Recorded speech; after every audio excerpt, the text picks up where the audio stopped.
Sa Estancia, Iloilo, posible abutin pa hanggang sa susunod na taon ang paglilinis sa tumagas sa bunker fuel mula po sa barkong hinampas ng bagyo. Kaya pinapayuhan ng mga taga-DENR ang mga residenteng lumikas na. Saksi si Steve Dailisan.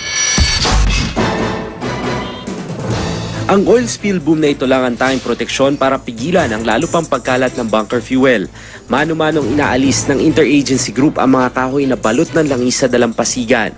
Ang nalilikom na bunker fuel isinisilid sa drum. Wala pa raw kasi ang mekanismo kailangan para mapabilis ang siphoning o paghigop sa langis. Paliwanag ng tagapamahala ng barge ng Napocor, hindi raw kinaya ng makakapal na bakal at angklang lakas ng hangin kaya naitulak ang tone-toneladang barge sa mga bahay nung kasagsagan ng bagyong Yolanda. 1.9 million liters ng bunker fuel ang karga nitong power barge na ito.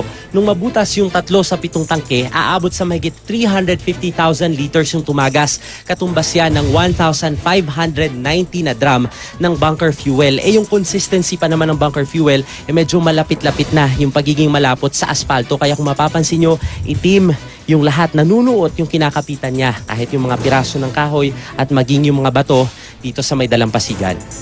Ang ginawa lang namin, yung tanke mismo, nag-make up kami ng seawater para mag-float yung bunker. 18 megawatts na kuryente ang isinusupply ng nasirang power barge sa Panay Island. Malaki rin sanang may tutulong sa supply kung gumagana ito.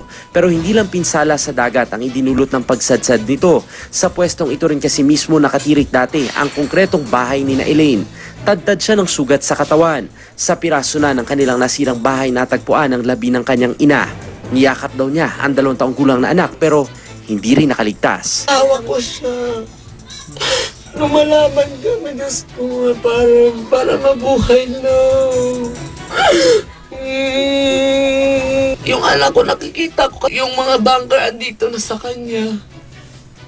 Kung maiisip ko na ngayon, sana ako na lang kinuha. Nagpapagaling naman sa ospital ang kanyang ama at kapatid na may bali sa katawan.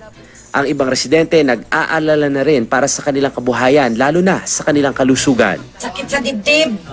Tsaka pag naiinitan, parang yung mata mo para ka rin maluluto. Yung anak ko na may hika, nandun. Siyempre yung baho-baho kaya. Yung amoy is hindi natin yung maiiwasan.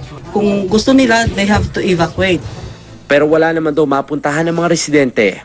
Mula rito sa Western Visayas, ako si Steve Dailisan, ang inyong saksi.